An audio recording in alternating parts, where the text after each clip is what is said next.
네네, 지금 헌법재판소 지금 국회 본회의장으로 좀 연결을 해서 표결 장면 함께 보시겠습니다. 이른바 명태균 특검법과 관련한 지금 전자투표가 진행이 되고 있는데요. 앞서서 오늘 본회의 안건과 관련해서는 모든 안건들이 좀 일괄 상정이 됐고요.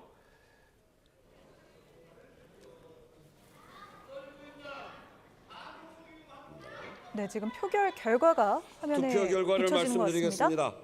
재석 274인 중 찬성 182인, 반대 91인, 기권 1인으로서 명태균과 관련한 불법 선거 개입 및 국정농단 사건 등의 진상규명을 위한 특별검사의 임명 등에 관한 법률안은 법제사법위원회 수정안대로 가결되었음을 선포합니다. 의사일정 제8항 자본시장과 금융투자업에 관한 법률 일부 개정 법률안, 의사일정 제9항 서민의 금융생활 지원에 관한 법률 일부 개정 법률안 대안. 자, 이른바 명태균 특검법이 조금 전에 국회 본회의를 통과했습니다. 찬성 182표 그리고 반대 91표, 기권 1표로 국회를 통과를 했는데 네. 명태균 씨를 둘러싼 이 공천 거래 그리고 여론 조작 의혹을 규명하기 위한 명태균 특검법이 지금 6개 야당에 의해서 공동 발의가 됐던 상황이고요. 네. 특검 수사 대상으로는 지난 대선과 또 그 이후에 치러진 국회의원 또 지방선거 과정에서 명 씨가 불법 또 허위 여론조사를 제공하고 공천이나 이권 또 특혜를 챙겼다는 의혹이 담겨 있습니다. 네, 이 해당 특검법에는 윤석열 대통령 부부의 이름도 적시돼 있는 것으로 알려졌는데요. 이 특별검사는 대법원장이 추천한 후보 2명 가운데 1명을 임명하도록 했습니다. 여당은 관련해서 오늘 오전에 의원총회를 열고 당론으로 부결하기로 총의를 조금 전 모았었는데요. 이 법안이 여당 반대 속에 야당의 주도로 법사위 소위와 전체 회의를 통과했고 오늘 본회의에 상정된 안건 중 7번째 안건이었는데 조금 전 보신 것처럼 찬성 182표, 반대 91표, 기권 1표로 가결됐습니다. 네, 자 이른바 명태균 특검법과 관련된 이야기를 좀 두 분과 좀 나눠보면, 자 일단은 변호사님, 이 명태균 특검법에 어떤 내용이 담겨 있길래 여당에서는 이렇게 반대를 했던 겁니까? 기본적으로는 명태균 씨가 소위 말하는 정치 브로커 아니냐 이런 논란이 제기되고 있고 예. 정치 브로커로서 그 당시에 이제 공정한 선거 절차를 위반하거나 부당하게 선거에 개입했거나 특히 이제 국민의힘의 주요 정치인들과 모종의 어떤 정치자금법 위반이라든가 인사청탁이라든가 이렇게 당내 경선에 위력을 행사하거나 영향력을 행사했는지 여부 이런 것들이 굉장히 중요한 요소가 될 것으로 예상이 되는데요.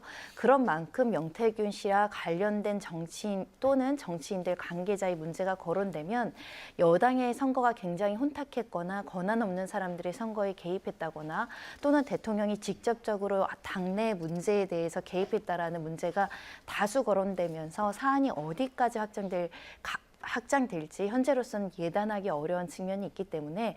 앞으로 향후 대선이 있다거나 또 다시 그 뒤에 선거가 있었을 때 이 굉장히 치명적인 국민의힘의 도덕적인 어떤 지탄을 받을 수 있는 요소가 될 가능성을 염두할 수 있고 현재로서는 어떤 정치인이 어떻게 개별적으로 연결되어 있는지는 알 수 없으나 그 가능성을 차단하기 위해서라도 여당에서는 동의할 수 없다. 그리고 정치 공작이다. 이런 입장을 유지하는 것으로 보입니다.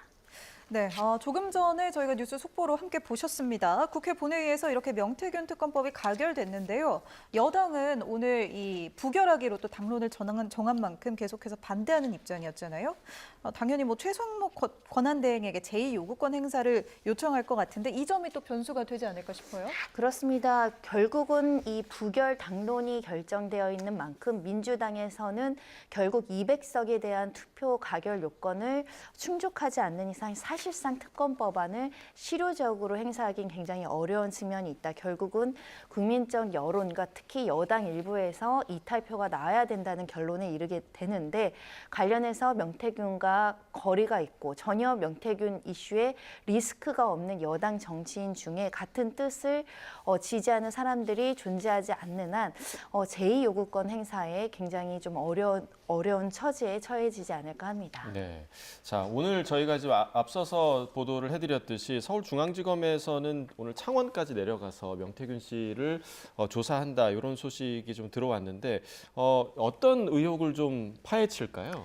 결국 명태균 특검법은 한 3가지 정도로 이야기 드릴 수 예. 있습니다. 첫 번째, 대통령의 어떤 당내 개입 문제, 그리고 명태균과 관련한 발언과 관련해서 대통령이 국민들에게 허위로 해명을 했는지 여부 관련한 부분들을 주장할 것으로 보이고, 나아가서는 김 여사가 또 개입을 하거나 명태균 씨와 모종의 어떤 인사청탁이랑 이런 부분에 대한 문제가 있었는지 여부, 그리고 세 번째로는 지금 여당 내 일부 유력 정치인들과 명태균 씨가 모종의 어떤 연락을 하거나 친분이 있었다거나 아니면 또 선거운동 과정에서 여론조사라든가 이런 부분에 대해서 부정하게 도움을 받았다, 이런 논란이 제기되고 있기 때문에 그 부분을 둘러싼 소위 말하는 황금폰이 존재하는가, 예. 관련된 물적 증거가 존재하는가가 굉장히 중요한 관심사로 떠올릴 수 있을 것 같고요.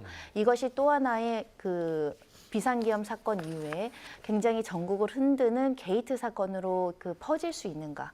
그래서 명태균 씨에 대한 여러 가지 의혹이 전 국민적인 관심사가 돼서 이런 부분에 대한 의혹을 해소해야 된다, 처벌해야 된다는 목소리가 높아질지, 아니면 명태균 씨의 존재 자체가 그 주장의 신빙성이 굉장히 높지 않기 때문에 어떻게 보면 정쟁에 흘러서 예. 여야의 치열한 어떤 정치적인 공방만 하다 끝날지, 그 부분은 결국 폭발적인 어떤 증거가 존재하느냐, 공개될 수 있느냐, 이것이 굉장히 중요하지 않을까 합니다. 네,